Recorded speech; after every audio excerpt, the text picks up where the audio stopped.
Hello everyone, welcome back to my channel Drishti में। तो आज मैं हिस्ट्री, लुसेंट हिस्ट्री का टॉपिक भारत का इतिहास का सेकेंड पार्ट लेकर आई हूँ। तो सेकेंड पार्ट शुरू है धर्मसूत्र से। सेकेंड पार्ट जो शुरू है वो है शुरू धर्मसूत्र से। तो धर्मसूत्र क्या कहता है? 4 प्रमुख जातियों की स्थितियों, व्यवसायों, दायित्वों, कर्तव्यों, विशेषाधिकारों में स्पष्ट विभेद करता है। धर्मसूत्र जो है 4 प्रमुख जातियों, स्थितियों, व्यवसायों, दायित्वों, कर्तव्यों, ये सब में स्पष्ट विभेद करता है।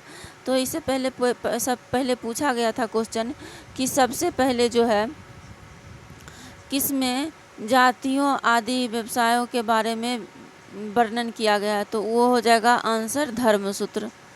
आंसर क्या था? धर्मसूत्र। नेक्स्ट है,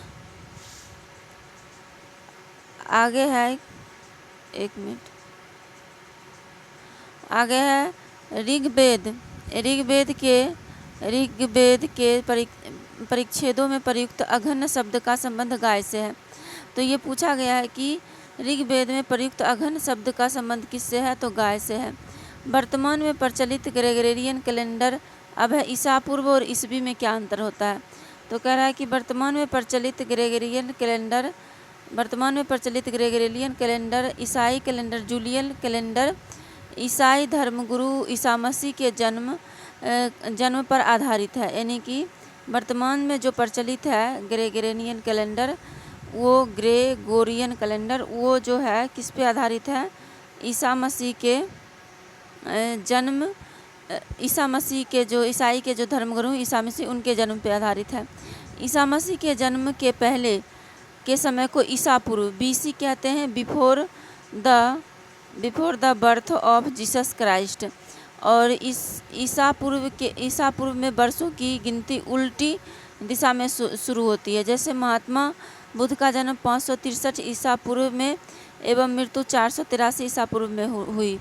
यानी ईसा मसीह के जन्म के 563 वर्ष पूर्व महात्मा बुद्ध का जन्म एवं 483 वर्ष पूर्व महात्मा बुद्ध का मृत्यु हुआ। जैसे कि ये देखिए लाइन, यहाँ 0 है और ये 100, 200, 300, 400, 500 छोटा लिखते हैं। जैसे कि ये 100, 200, 300, 400, 500।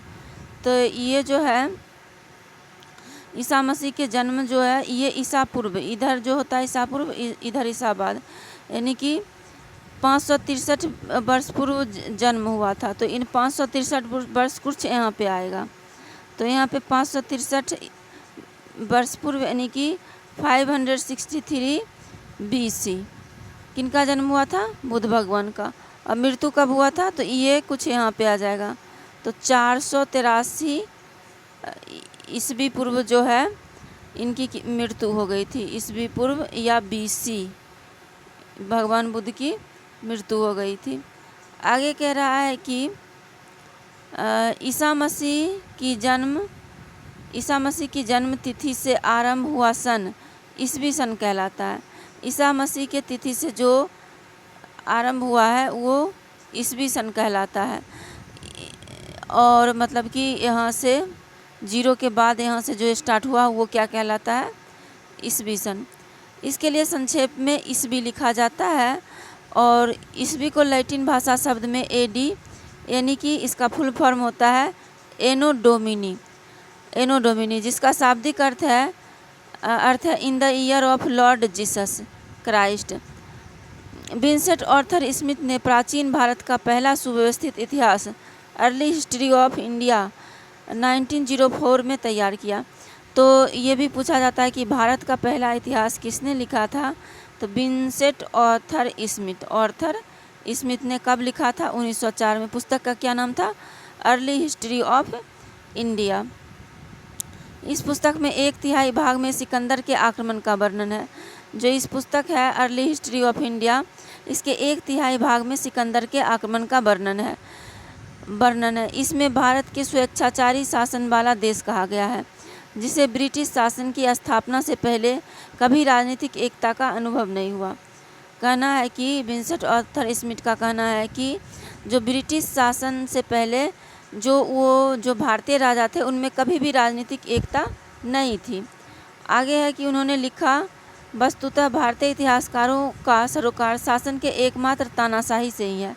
उनका कहना है कि भारत का जो शासक थे उनका जो एकमात्र जो शासन करते थे वो तानाशाही होते थे। लेकिन हमने तो एंशिएंट हिस्ट्री में भी पढ़ा है कि बहुत पहले जो चंद्रगुप्त मौर्य थे या फिर जो लिच्छवी वगैरह में शासन जो रही है वहाँ लोकतंत्र थी। सबसे पहला लोकतंत्र वैशाली लिच्छवी में ही स्थापित हुआ था। ये अंग्रेज इतिहासकार हैं। तो आगे है कि वामन अवतार के 3 पगों के आख्यान का प्राचीनतम स्रोत ऋग्वेद है। यानी कि जो वामन अवतार है उसकी कहानी हमको किस में मिलती है? ऋग्वेद में मिलती है। प्राचीन इतिहास के साधन के रूप में वैदिक साहित्य में ऋग्वेद के बाद शतपथ ब्राह्मण है।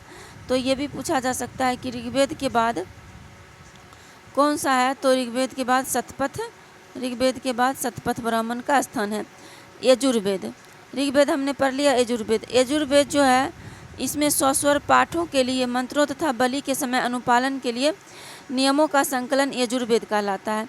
जैसे कि यजुर्वेद जो था उसमें मंत्रों तथा बलि के समय जो नियम का पालन किया जाता था वो सब किस में है? यजुर्वेद में। यजुर्वेद के पाठककर्ता को होत्री कहते हैं। क्या कहते हैं? यजुर्वेद के पाठककर्ता को अथर्वयु कहते हैं। ऋग्वेद के पाठककर्ता को क्या कहते थे? ऋग्वेद के पाठककर्ता को देखिए, ऋग्वेद के पाठककर्ता को ये रहा होत्री कहते थे। ये रहा यहाँ पे, ऋग्वेद के पाठककर्ता को होत्री कहते थे। और यहाँ पे यजुर्वेद जो है यजुर्वेद के पाठककर्ता को कहते हैं अथर्वयु। आगे है यजुर्वेद में यज्ञों के नियमों एवं विधि विधानों का संकलन मिलता है। इसमें बलिदान विधि का भी वर्णन है। यजुर्वेद में बलिदान विधि का भी वर्णन है, यज्ञों नियमों के विधि विधान का संकलन मिलता है। और यजुर्वेद जो है यह एक ऐसा वेद है जो गद एवं पद दोनों में है। पूछा जाएगा कि कौन सा वेद है जो गद और पद दोनों में है? तो यजुर्वेद। सामवेद का अर्थ होता है गान। साम का क्या अर्थ होता है? गान। इस वेद में मुख्यतः यज्ञों के अवसर पर गाए जाने वाले ऋचाओं का संकलन है। इसके पाठककर्ता को उदात्री कहते हैं। इसका संलग्न ऋग्वेद पर आधारित है। इसमें 1810 सूक्त है जो प्रायः ऋग्वेद से लिए गए हैं। इसे भारतीय संगीत का जनक कहा जाता है। ऋग्वेद को भारतीय संगीत का क्या कहा जाता है? जनक। यजुर्वेद तथा सामवेद में किसी भी विशिष्ट ऐतिहासिक घटना का वर्णन नहीं मिलता है। यजुर्वेद और सामवेद में किसी भी खास ऐतिहासिक घटना का वर्णन नहीं मिलता है। यही इसमें है कि उदात्री कहते हैं, मतलब यजुर्वेद को जो ये सामवेद को जो पढ़ता है उसको उदात्री कहते हैं, और यजुर्वेद को जो पढ़ता है उसको अथर्वयु कहते हैं। ऋग्वेद को जो पढ़ता है उसको होत्री कहते हैं। तो आगे है